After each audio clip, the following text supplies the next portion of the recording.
Imagine a phone that's thinner than ever, brighter than your flagship, runs on full-power silicon, and might outlast most Androids for 7 straight years. And no, it's not Samsung's next Ultra, it's their next FE. And what's happening with the Tab S11 Ultra? Even we didn't see this twist coming. Welcome back, viewers, Sam here! If you're into smart upgrades, secret leaks, and brutally honest takes, go ahead and like the video, share it with your crew, and subscribe so you don't miss what's coming next.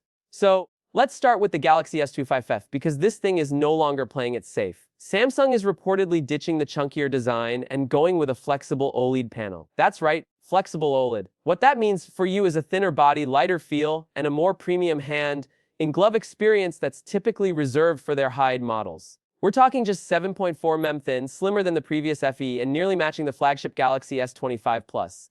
And even though it's thinner, Samsung's not cutting corners. The S25 FE is 6.7-inch AMOLED display, but this time we might see up to 2600 nits of brightness. That's a massive jump from 1900 nits, making it easier to see in direct sunlight.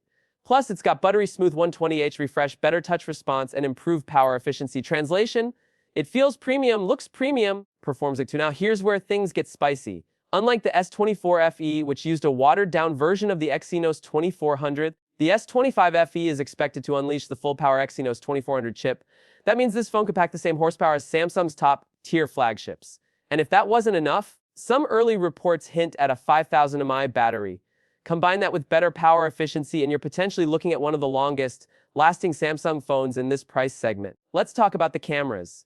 Samsung's reportedly swapping the front camera for a new 20MP sensor. And here's the kicker. It might be the same one used in the Galaxy S25. Expect sharper selfies, better portrait edge detection, and improved low-light shots. On the back, we're sticking with a 50MP main shooter, an 8MP ultra-wide, and a 20MP telephoto, but paired with better processing, they could punch above their weight this time around. Now let's talk speed, not just in performance, but in storage. The 128GB model gets UFS 3.1, but the 256GB version upgrades to UFS 4.0, and that's a serious leap. Apps load faster, games run smoother, and large files are handled like nothing. And if that wasn't enough, a 501GB model might also be in the works. That's insane for an FE device. It doesn't stop there. The Galaxy S25 FE will launch with One UI 8 out of the box, built on Android 16s, and Samsung is reportedly committing to 7 years of updates. That means this phone could still be getting new Android features in 2032.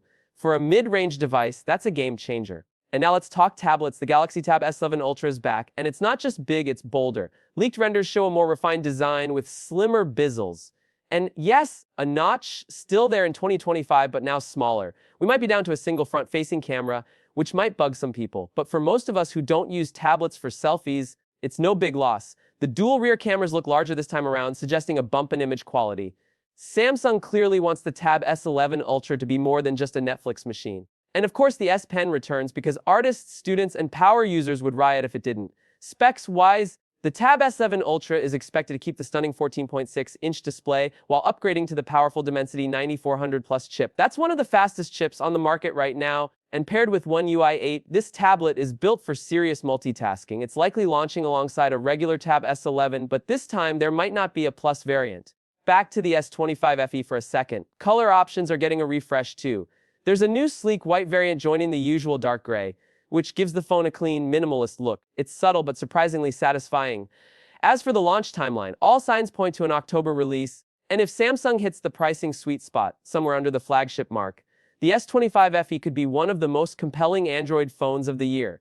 It's got the style, the specs, the support, and now finally the performance to match. So whether you're eyeing a long-lasting smartphone that's easy on the wallet or a high-performance tablet that doesn't cut corners, Samsung might just be cooking up its strongest FE Plus Tab combo yet. And trust me, this is just the beginning. More leaks are dropping soon, and I'll be covering all of it. If you made it this far, drop it in the comments so I know you're one of the real ones. And hey, don't forget to subscribe, and hit that bell so you don't miss the next round of leaks. You don't want to be the last one to know. Catch you in the next one. Peace out.